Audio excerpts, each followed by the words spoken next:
बिस्मिल्लाहिर्रहमानिर्रहीम अस्सलाम वालेकुम। प्रीवियस लेक्चर में हमने चैप्टर नंबर 2 कंप्लीट किया था basically which was on Boolean algebra and their properties. तो आज हम स्टडी करेंगे मोडिस मानो डिजिटल डिज़ाइन बुक का उसका चैप्टर नंबर 3 स्टार्ट करेंगे।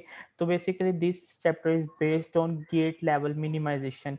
गेट का मतलब ये है कि जितने भी हमारे पास गेट्स होंगे उनके हम सर्किट डायग्राम्स को कैसे रिड्यूस करेंगे, सर्किट्स को कैसे मिनिमाइज करेंगे। तो इसमें हम इस चैप्टर में कंप्लीट देखेंगे, अपने सर्किट का रिस्पॉन्स देखेंगे। सपोज मेरे पास कोई भी सर्किट है, इस सर्किटरी में मेरे पास इस बॉक्स में हमने कोई भी सर्किट को यूज़ किया व यूटिलाइज किया। अब हमने देखना है कि इसकी कन्फिग्रेशन में कौन सा हमारे पास गेट यूज़ हुआ है। अब इस कन्फिग्रेशन में गेट को देखेंगे, गेट से हमारे पास जो इनपुट देंगे आउटपुट में हमें क्या मिलेगी, को इक्वेशन मिलेगी। ठीक है, अब ये कोई भी इक्वेशन जो हम यहाँ पे यूज़ करेंगे उस इक्वेशन को हमने क्या करना है, मिनिमाइज करना है।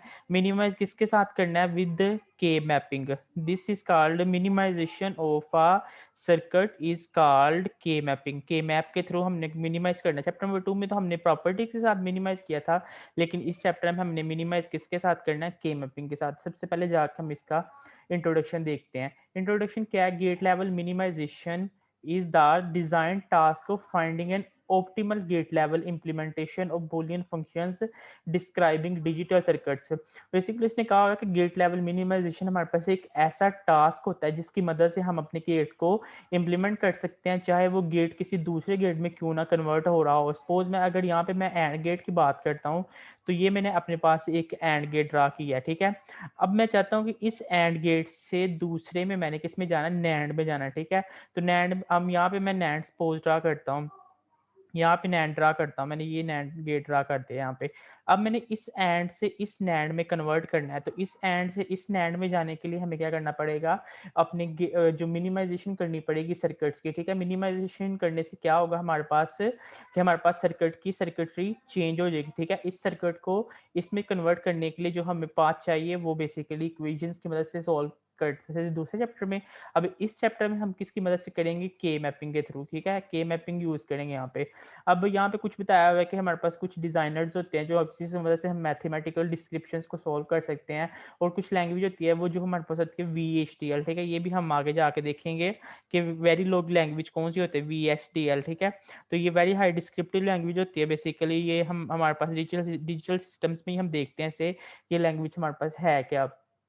अब हमने देखना है मेन जो चीज़ है हमारे टॉपिक की आज हमने डिस्कस करना है, वो है हमारे पास से के मैपिंग।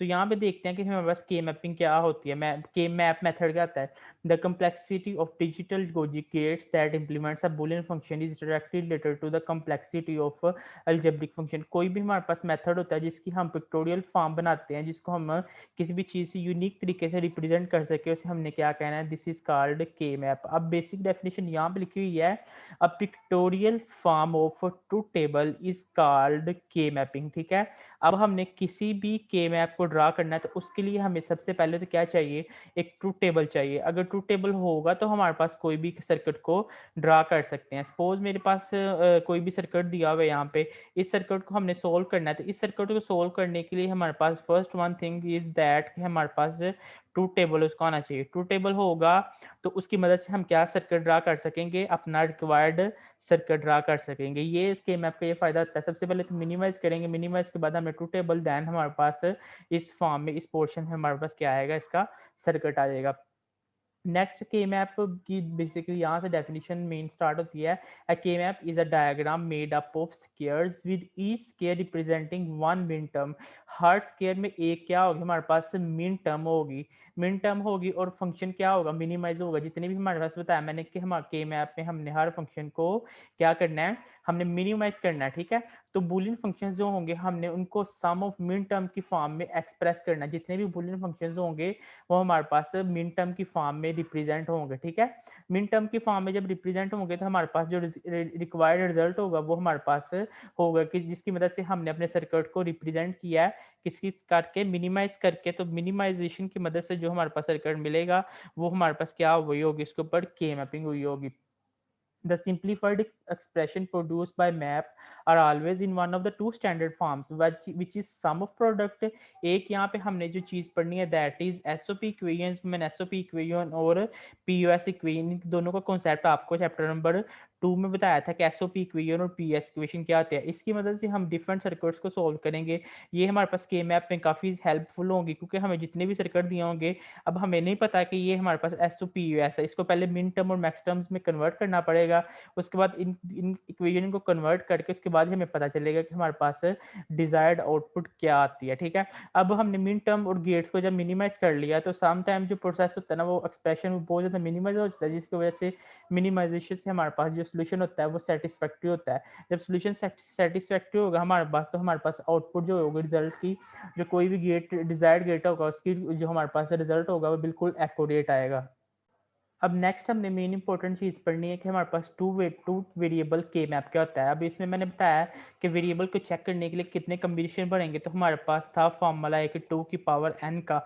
अब n is represent number of variables, ये वाले नंबर ऑफ वेरिएबल्स को रिप्रेजेंट करेगा ये वाला फॉर्मूला। ठीक है, ये वाला फॉर्मूला हर जगह आप हम यूज़ करेंगे और हर जगह ये वाला फॉर्मूला यूज़ करने से हमारे पास जो रिक्वायर्ड रिजल्ट होगा वो शो होगा। अब हमने यहाँ पे देखना है कि टू वेरिएबल के मैप क्या होता है। ठीक है, उसके लिए सबसे पहले आपको कोई भी रिक्वायर्ड इक्वेशन दी होगी तो इक्वेशन जो होगी वो सम ऑफ मिन टर्म होगी। ठीक है, sum of min term sigma, इसकी तरह सिग्मा लगा के आपको this represent sum of min term. ठीक है, सम ऑफ मिन टर्म में होगा उसकी सपोज इसका एक्सप्रेशन ये वाला।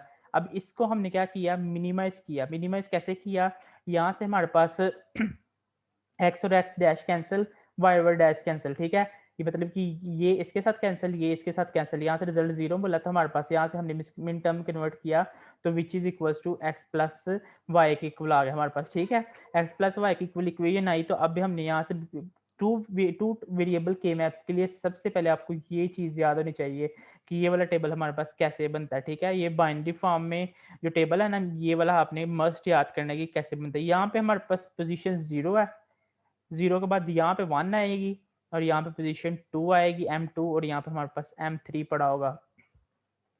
अब हमने देखना है कि अपनी इक्वेशन वेरिएबल कितने हैं। ठीक है, टू वेरिएबल के मैप है तो इसका मतलब कि टू की पावर टू है तो इसका मतलब कि फोर कम्बिनेशन बनेंगे। तो फोर कम्बिनेशन के लिए के मैप भी रिक्वायर्ड है जो वो हमारे पास फोर वेरिएबल वाला है। अब फोर वेरिएबल वाला के मैप है तो हमने देखना है कि यहाँ पे इधर हमने एक जीरो वन का कम्बिनेशन लिख दिया और इधर भी जीरो वन, इधर इस साइड पे हमने क्या ले लिया, एक्स ले लिया और दूसरी साइड पे वाई ले लिया ताकि हम इस चीज़ को डिफ्रेंशिएट कर सकें कि हम अपने के मैप को किस तरह से डिज़ाइन करें।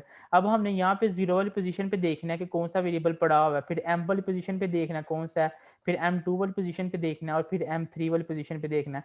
जो जो यहाँ पे एलिमेंट्स आ रहे होंगे, सपोज उसने लोकेट किया पोजीशन के यहाँ पे वन एलिमेंट है, यहाँ पे भी वन है। ठीक है, यहाँ पे जीरो है और यहाँ पे फिर वन है। ठीक है, यहाँ पे वन है।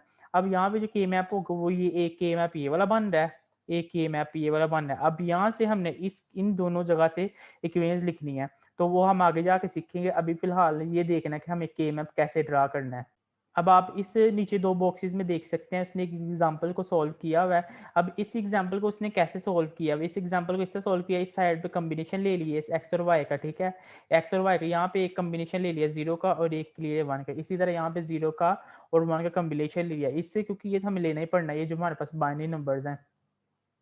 अब हमने देखना है यहाँ पे कौन सी पोजीशन है, जीरो, यहाँ पे हमारे पास वन, यहाँ पे टू और यहाँ पे हमारे पास थ्री है। अब उसने जो इक्वेशन दी होगी आपको उसके मुताबिक आपने देखना है कि कौन सी चीज़ किस जगह पे पड़ी है। अब जीरो वाली पोजीशन पे कुछ नहीं है तो यहाँ पे हमारे पास कुछ भी नहीं, इसको खाली छोड़ दिया।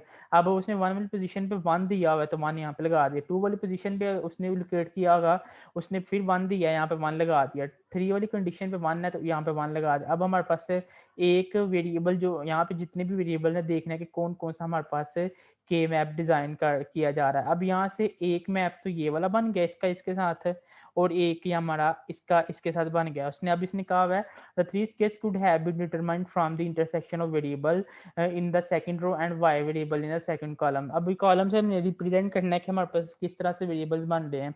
अब in each example minterm at which function is asserted and marked with one, तो मिन टर्म को आपने हमेशा वन से रिप्रेजेंट करना है। तो उसने इन पोजीशन पे जीरो पोजीशन पे कोई नंबर नहीं दिया, वन पे 3 पे एंड 2 पे उसने मिन टर्म कौन सी दी हुई है, 1 दी हुई है, तो 1 टर्म को हमने यहाँ पे इस बॉक्स में पुट कर दिया।